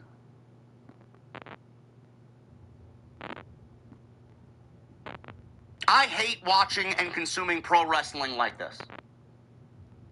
But I can't help it because it's staring you right in the face. Why was there only 17 minutes and 35 seconds of actual pro wrestling, actual in-ring action in the first hour of a major PLE that is on the level of WrestleMania? Has anybody had a desire to ask that question to Triple H or anybody on the WWE post show? Has anybody in the media wanted to speak up and ask this very important question of why? The ladder match was the second longest match of the entire night. The ladder match was just as long as the women's match on Saturday. 13 minutes and 5 seconds. I have a problem with them doing a ladder match here because we're only going to go into Money in the Bank with another 6 or 8 women fighting over the briefcase. How are they going to make this match and that match differentiate from one another? Danhausen and Dominic Mysterio went 6 minutes and 49 seconds. The fact that this match was even on the show yet, Carmelo Hayes, Braun Breaker, and several others I won't name, can't find themselves on a SummerSlam card yet. We gotta give SummerSlam this slop. Human Monies on a pole match is absolutely deplorable. 6 minutes and 49 seconds. 6 minutes and 49 seconds, that could have been added to the opening match, which absolutely should have went at least 15 minutes. This is where I have the biggest problem. Chad Gable and Penta, they went 11 minutes and 10 seconds. On what planet, on what pro wrestling show, anywhere in the world, are you going to look at Penta and you're going to look at Chad Gable and put them in a ring for a title, in this case, one of the most prestigious titles in all pro wrestling history, which is the WWE Intercontinental Championship? It means less now than it did then. But you can't neglect the history that the title brings. On what planet On what show are you going to put Penta and Chad Gable in an Intercontinental Championship match and give them only 11 minutes? And then when Gable wins the championship, and Gable brings his mother and his father and his kids and his wife, and Penta's in there belting him around the waist with the Intercontinental Championship, and the man is trying to give a heartfelt speech to his hometown of Minneapolis, Minnesota, with tears in his eyes and blood pouring from his head because of a hard-fought match in 11 minutes with Penta. WWE has the fucking balls to give me a fucking mug root beer mascot jump in the ring and start handing Chad Gable cans of mug root beer, with Chad Gable needing to open 2 cans of mug root beer and pretend he's Stone Cold Steve Austin chugging Steve Weisers, and in this case, Chad Gable is chugging mug root beer.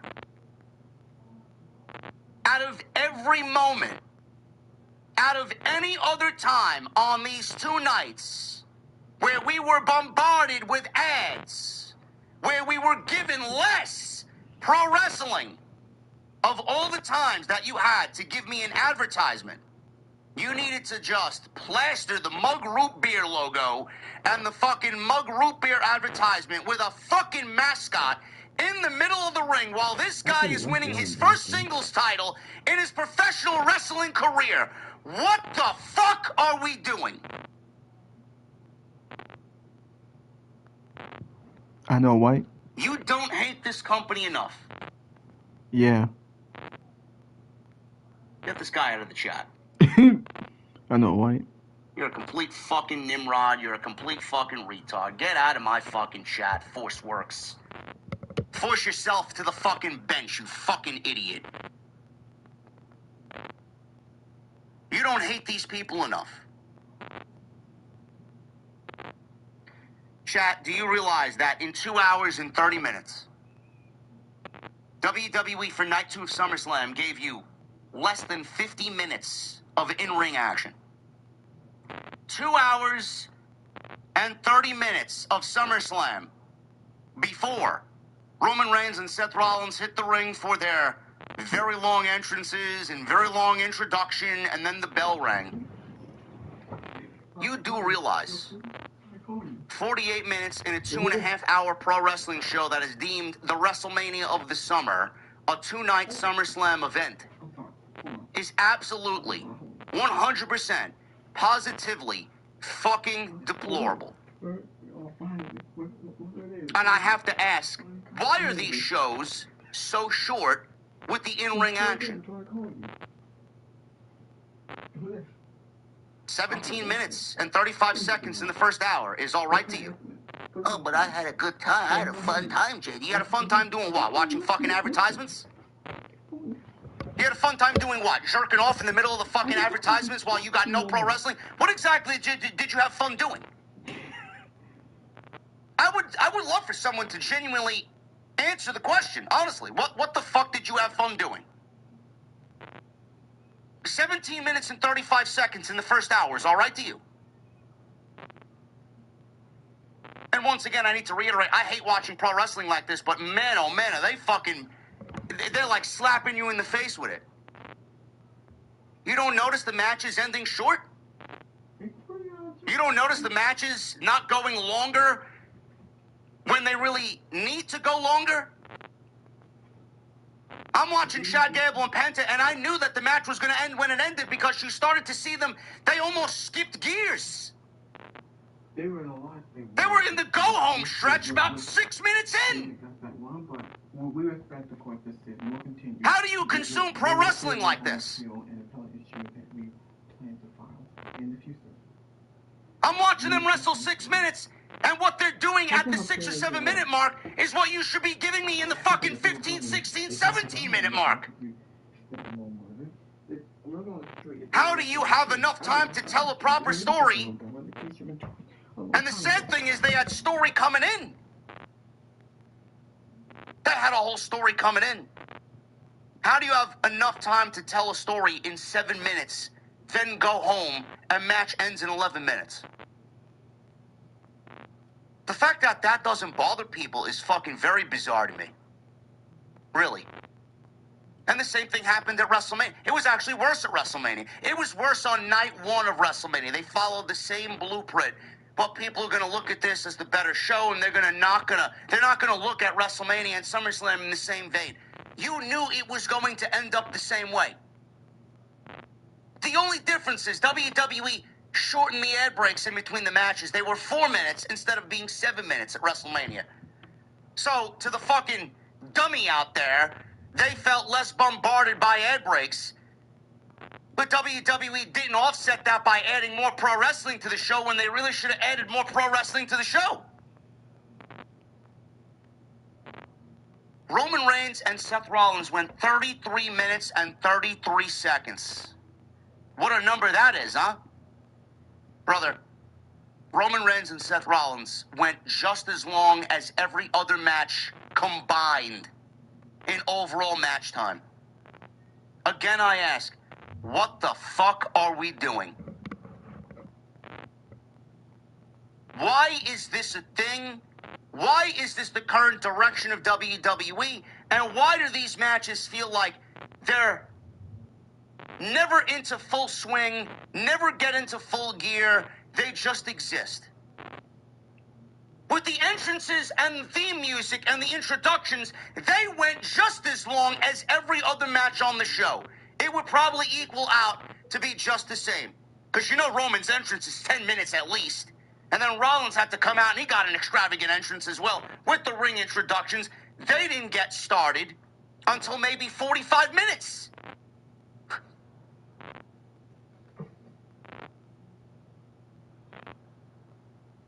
Brother, this is a major problem. This is a major problem. Yes, they went 33 minutes, chat. A number of people could then, Where WWE gives you nothing. AEW gives you too much. The differences between the shows, the differences between the companies, it is so opposite of each other. Where WWE gives you 48 minutes, 5 matches into to SummerSlam on a 2.5-hour show up until the main event. Where the main event and everything that comes along with it is just as long as the overall match length of every other match combined. And AEW, every match is 25 minutes. What is going on in pro wrestling? One company gets way too much involved with pro wrestling, and the other not nearly enough. Nowhere close to being enough. There's no in between. There's no middle ground. And again, I hate consuming pro wrestling like this, and I hate watching pro wrestling with a fucking stopwatch. I'm getting all my information from Wikipedia, by the way. This is all on Wikipedia. This is public information. I have to ask why. Why are the matches so short? Why are we giving everybody 48 minutes of pro wrestling on a 2.5-hour show before the main event and Roman Reigns and Seth Rollins hits the ring? Why? Night 1 was a little noticeable, but not as noticeable as night 2. I have to ask why.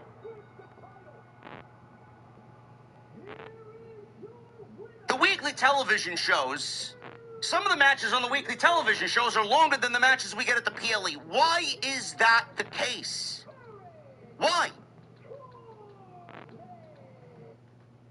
The television show should be the groundwork that leads to the pay-per-view, and when you get to the pay-per-view, those matches should be the matches that you give the most time to.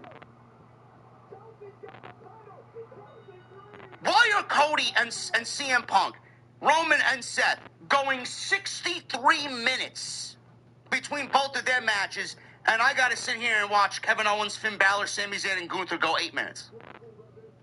Why do I have to watch Penta and Chad Gable go 11 minutes? Why do I have to watch Gunther and Nick Aldis go 11 minutes? Nobody finds that to be a problem?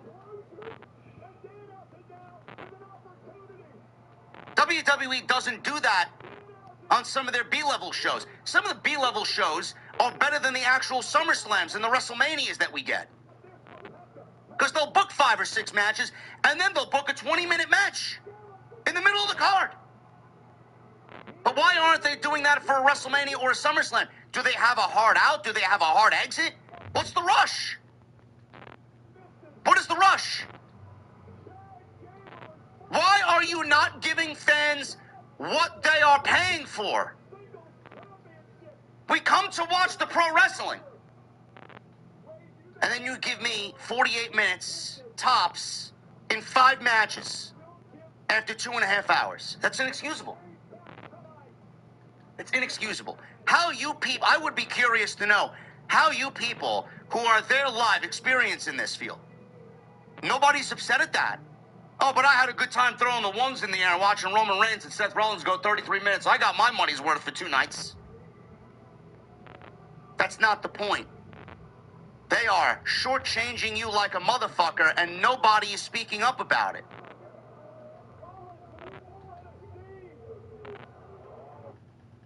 I can't get behind, and I will never get behind these short matches.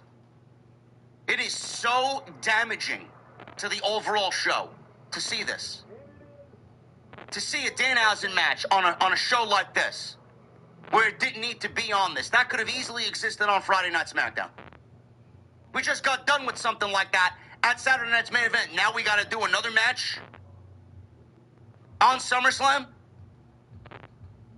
8 minutes, 11 minutes, 9 minutes. I can't tell you how damaging that is. Everything feels rushed. They will give you a KO return. They'll go 8 minutes, and then we go into literally a 7-minute fucking ad break. 4 minutes of actual ads with a static screen saying we'll be right back, into another commercial, into Michael Cole shilling a movie or a drink or a fucking other sponsor, and then we get the actual match. 10 minutes later. How does anybody consume this and say, I had a good time? And my complaining about it will do nothing, because they'll do the same fucking thing come Survivor Series. Which is not yet a 2-night event, but soon will be. And so will the Royal Rumble, and so will Money in the Bank. Something needs to be done. Somebody in the media needs to ask Triple H why these matches are so short. And it's not because this is what we do. This is not what we should do. We should be better. We as fans should be getting better. WWE houses some of the best talent in the entire industry. And to see them go 11 minutes as far as Gable and Penta is an indictment on their talent. It is a slap in the face of both of those guys and the work that they can truly do.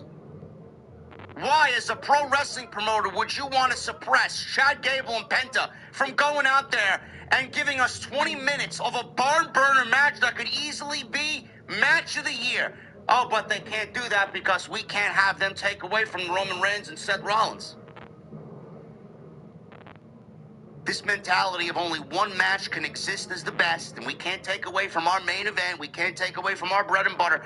Brother, you should want fucking 6 matches out of 6, exactly like Seth Rollins and Roman Reigns.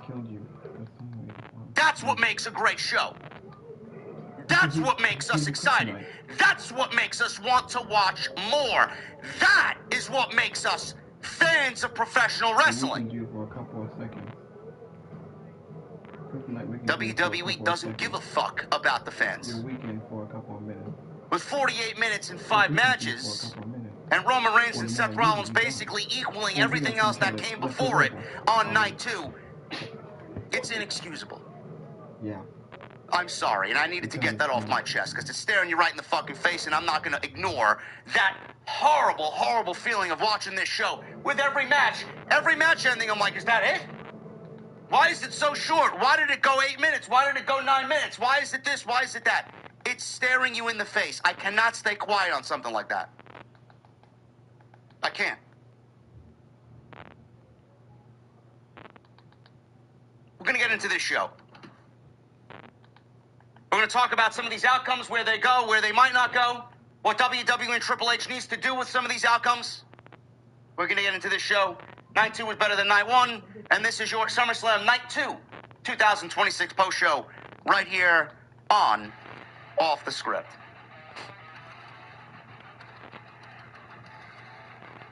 It sucks, man. It really does. Both with cannonballs. This guy's was he was a house on fire coming back. 18 months he's been out. Owens and Zayn then meet in the middle of the ring, and they hug, and the crowd erupts. So I guess he was happy to see him back, but he also didn't want to see him back because now his chance of winning this match and becoming the number 1 contender is only 25%. So they hugged, and then they started beating the shit out of each other, just like old times. Owens flattened Zayn with a senton. Sammy, he goes out to the floor. He tries to catch a breath here. Owens then took out everybody by going to the top rope, and he took out all 3 guys with a big swanton dive off the top rope. Owens hit Gunther with another swanton in the ring as he had Gunther laying on his back. Owens went for the Stone Cold Stunner, so he's still using the move that Stone Cold has gifted to him, the Stunner. Gunther counted the Stunner into a sleeper. Sami Zayn and Balor broke that up. Gunther was in control. Gunther and Balor had an exchange here back and forth. Sling blade on Gunther and Sami Zayn. Shotgun drop kick. Zayn into Gunther. So everything is really picking up the pace. It was at a decent pace through all 8 minutes. I would have loved to see more of it. And it should have been more because it's a number 1 contender match. They should have really made it feel special with the winner getting CM Punk in the WWE Championship. Gunther hit Balor with another shotgun drop kick. He then powerbombed Balor, and he transitioned into a Boston Crab. Owens broke that up, and he starts stomping a Steve Austin mud hole into Gunther. Gunther then takes out Owens with a big boot. Owens no-sold it. He popped right up, and he took Gunther out with a clothesline. Balor, enziguri to Owens. He goes up top. He tries for his superplex. Owens countered that into his twisting fisherman suplex. Man, did I miss that. Zayn takes Owens, and he threw him outside, and he wanted to steal the pin on Balor off of Owens' hard work. Balor kicks out. Owens then goes up top for a swanton on Sami Zayn. Zayn got the knees up. Owens starts selling his neck, and that was what Michael Cole mentioned, that he was out 18 months, the reconstructed neck. So Zayn got the knees up. Sammy tried for the haluva kick. Gunther cut him off. He went for a sleeper.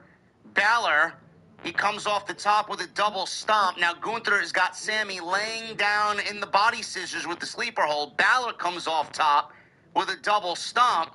He lands on Sammy because Sammy's in the sleeper. So Gunther rolls off of Sammy. Balor goes to cover Sammy. And Gunther, and I mean barely, broke up the count. I think Gunther was like a second late. Honestly. He was very late. He broke up the pin. They didn't show the replay of it, but I think this was a slight botch by Gunther. I think Gunther was just a tad bit early. So, Owens, he gets up. He hits Gunther with a stunner. He went for another one on Sammy, but Sammy countered with a Blue Thunder Bomb, which is always a great move. You guys know I love the Blue Thunder Bomb. Kevin Owens is in the corner. He goes for the haluva kick, does Sammy. Owens stopped that with a super kick. Stunner, and he pins Sami Zayn. Of course he does. Of course he's going to pin Sami Zayn. 1, 2, 3. Kevin Owens pins Sami Zayn. This continues the story of Sami Zayn and him finding justice towards the WWE Championship. He's getting screwed over every which way. And Kevin Owens is now the number 1 contender for the WWE Championship. As I mentioned before, and I'm going to reiterate it because this is a huge, huge deal. Kevin Owens returning is a lot more important than people may realize or may not realize. Him being back on Friday night is a difference maker. Kevin Owens is one of the best storytellers in the company. Kevin Owens is one of the most consistent guys in the company. And Kevin Owens is one of those guys that is going to make a main event feel like a genuine main event in every aspect, from in-ring to promo to what he does as far as building a story and tension and drama with whoever he's in the ring with. He's one of those guys that is a special, special character and someone that has garnered a lot of respect. And we love Kevin Owens. I am so glad that he's back. Now, we're looking at SmackDown, and I don't know how long it's going to take to fully rebuild SmackDown and reconstruct SmackDown as something decent or something respectable. Cody Rhodes and CM Punk are at the top of the card. Gunther is there. Sammy's there. Balor's there. Now you're looking at Kevin Owens there. Randy Orton is back. McIntyre is not back yet, and he is a major, major deal himself. Balor. You got 9 guys. Trick Williams lost the United States Championship. He's going to be in discussion for a World Championship sooner rather than later. He may be the odds-on favorite now to win Money in the Bank. That's 10. WWE's got a great mid-card. Baron Corbin, Carmelo Hayes, Ilya Dragunov, Ricky Saints. The women's division. Look at the women's division. Rhea Ripley's out. She's at the top of the division. Bianca Belair's out. That's 2 All-Stars. That is 2 All-Stars, a part of your team out. Rhea, Bianca. Jordan Grace, where the fuck she is. She's on the back of a milk carton somewhere. I don't know what the fuck she did. WWE botched her completely. Blake Monroe is now on the main roster. Julie is there if she's ever going to do anything or amount to anything. Alexa Bliss, Charlotte Flair, Jade Cargill, not a big fan. Lash Legend, not a big fan at all. Candice LeRae, B-Fab, Michin. WWE's got a lot of great talent. JC Jane, Fallon Henley, Laney Reed. WWE has no excuses. No excuses on Friday night to create poor television the way that they have been with this roster. It's inexcusable. The tag team division needs help. Damian Priest and R-Truth are not a tag team. Get Damian Priest in the United States Championship division, put him in there with a Corbin or a Hayes or a Trick Williams. Get him out of that tag team slot. Start rebuilding your tag teams. Call up some teams from NXT. Get some youth on the main roster on Friday night. Fraxium should be leading that division. What they do there, I don't know. I mean, I've been saying it for the last 10 years myself. Merge the tag team divisions and get the tag team divisions in a position where they are floating between Raw, SmackDown, and NXT. There's no reason why the women's tag team titles can show up on any show that they want, yet the men's tag team titles and the divisions have gotten so bad, they are absolutely fucking deplorable. There is no excuse to why the divisions are as bad as they are right now. That's an easy fix. I've been saying that for years, yet WWE's done nothing to rectify that. There's no excuse on Friday night. None. Kevin Owens being back is a major shot in the arm, one that WWE desperately needed. And Kevin Owens, Gunther, Finn Balor, and Sami Zayn on no fucking planet should be going 8 minutes. This match should have went at least 15 minutes, seeing what was on the line, and a shot at CM Punk in the WWE Championship. Kevin Owens and CM Punk, we are ready. Let them go. And don't hold back. Comically, WWE needed, after this match was over, to throw it into another advertisement for Super Troopers 3. So the stars of Super Troopers 3 were all sitting front row and chugging beers for an advertisement for their movie coming up.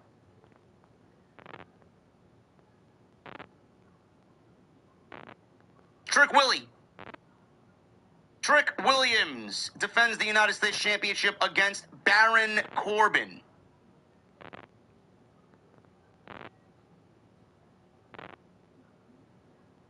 Trick Williams is going to be a future world champion. I think Trick Williams is still a little green. And I think Trick Williams doesn't really wrestle like a main event guy yet, so I wouldn't really rush him to the main roster. And that's just my opinion, and my opinion only. You guys may think otherwise. I don't think he's ready. I don't. He held the title, the United States title, for over 100 days. Holding the United States title and having 2 defenses in that 100 days does not mean one is ready to now move up to battle for the WWE Championship. I think there is plenty of time to get him ready for a WWE Championship match. It doesn't need to happen this year. Not with the main event level talent that we have on Friday night. Trick Williams does not fit into that at all. Trick Williams belongs in the mid-card with Carmelo and Baron Corbin and Ricky Saints and Ilya Dragunov and Damian Priest and whoever else WWE wants to feature in that role. Johnny Gargano's laying on a crate. Where the fuck is Johnny Gargano? The talent that WWE has on Friday night is fucking massive. And yet they massively waste so much talent. He's not ready yet. I'm not a performer. I'm not a wrestler. I'm a commentator. I don't know what it is to wrestle. I don't know what it is to be in the ring. But what I do best is I analyze. And what I do best is watch and observe. I know a good talent from a bad talent. I know a good story from a bad story. I know someone who's ready and someone who's not ready. Why rush? Because I already start seeing the murmurs and the whispers. Oh, Trick Williams, Money in the Bank. Trick Williams, WWE champion. He's not ready. He's got everything to be that. He's got the entrance. He's got the promo. He's got the aura. If you can't put together a main event match on the main roster, you're not ready. Has Trick Williams blown you away with what he's done on the main roster? I don't even know what his best match was. What was his best match? Sami Zayn? Carmelo Hayes? Not surprising if it's Carmelo, because Carmelo had a string of great matches in the first 4 months of the year. Trick is not ready. He is very much still a baby, yes. Very much still a baby. Baron Corbin. Baron Corbin didn't really do much of anything when he was with WWE last. And that's not his fault. That's not his fault. I don't really understand what WWE wants to get out of the NXT system. Do they want to breed new stars with the NXT system and get them ready for the main roster? Do they want to send some people that they may not be using down there to work on some things, to really kind of give them a new lease on life, a second wind, per se? And then maybe get called back up when they develop something new and fresh for themselves? Baron Corbin did just that. But he did nothing on the main roster. He went from Sad Corbin to Happy Corbin, Constable Corbin, King Corbin. I don't know how many versions of Baron Corbin there were, but none of them were really all that interesting.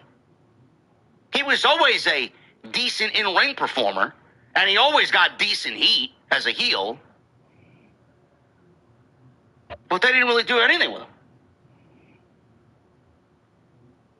Then they sent him down to NXT to go find himself. They weren't really doing much with him. They sent him down to NXT. He found himself. The Lone Wolf was reborn. They gave him his old music. They gave him his old entrance. He ended up forming a team with Braun Breaker. They were known as the Wolf Dogs. Had a great run as tag team champions. Baron Corbin looked like he was reborn again. Baron Corbin looked like he was having fun again. Baron Corbin actually looked younger working with Braun Breaker than any other point in his career. Baron Corbin was also looked at very differently in the eyes of the fans because of who he was tagging with. I had a lot of people that I work with tell me, "Oh, that would have never been a thing on the main roster. Well, the Wolf Dogs was never going to be a thing." It should have been. It should have been. Because it was popular in NXT, there's no doubt about it that it would have been just as popular, if not more, on the main roster. But WWE shuns tag team wrestling. call Corbin back up after all that hard work he did. He was even trying to transform himself into a main event guy. He worked some matches with Hayes, and he worked some matches with Dragunov. Which, funny enough, he's now hopefully working with Dragunov when we get it back to television. But, I mean, Carmelo Hayes already tweeted out Baron Corbin today that he's going to come for the kill shot. He's coming for his United States title. They have a history in NXT. Baron Corbin, he got called up to the main roster, and they did nothing with him. I think the most that they did with him is put him in a tag team with Apollo Crews, which could have worked if you gave them time to get over, but you send the guy down to NXT and you let him do what he's got to do down there to ultimately call him up and then, once again, do nothing with him? What is the point of NXT? Now they're doing the same thing with Grayson Waller. The reason why Grayson Waller cut that promo on Tuesday, which was good, everybody made it out to be like a CM Punk-like pipe bomb. I mean, it was good. I mean, we were live on TNT. Jason and I were live on TNT, and we listened to everybody. Oh, you got to watch this Grayson Waller promo. You got to watch this Grayson Waller promo. All right, fine, I did. As soon as TNT ended on Tuesday, I did. I wasn't blown away. All I saw was a guy that WWE's not using, who called his ex-tag team partner, the Marty Jannetty of his tag team. Funny enough, that Marty Jannetty is now a tag team champion, and Grayson Waller is more like the Jannetty, who may be closer to a 90-day non-compete than he realizes. So now he's back down in NXT. What are they going to do with Grayson Waller? They're going to let Grayson Waller grow and flourish as a main event guy down there to do what? Call him back up and then not use him again? What is the point of NXT? My point is, WWE released Baron Corbin. He's now back in WWE after a year and a half. This is his first match back. And WWE didn't do the groundwork to, again, make us care about Baron Corbin. To, again, make us care about Baron Corbin. Oh, wait, hold on. My bad.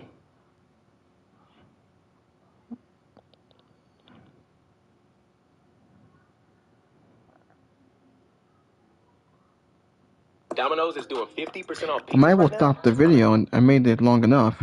Hit that like button, leave a comment, please subscribe to my channel. Thank you for watching, thank you for all the support. I will do Monday Night Raw live stream tomorrow night. We'll see what happens on the Fallout show tomorrow night. I can't say that it's an overly enthusiastic thumbs up, like inside the ring. Tension, shoulder in the timekeeper's barricade. Right here, in the middle of the ring, me and you. Roman starts shit talking. I don't know that he's going to be on really any Raw. Taking a shot at Obafemi. Hey, I love that match. Obafemi and Bronson Reed. Bronson Reed should be back very soon. He should be back very soon. So, yeah, sign me up for that, man. Corbin hits a deep six early in the match on the floor. He's got a great offensive moveset. Corbin through Williams. Well, gonna end the video. Until next time, I'll see y'all later.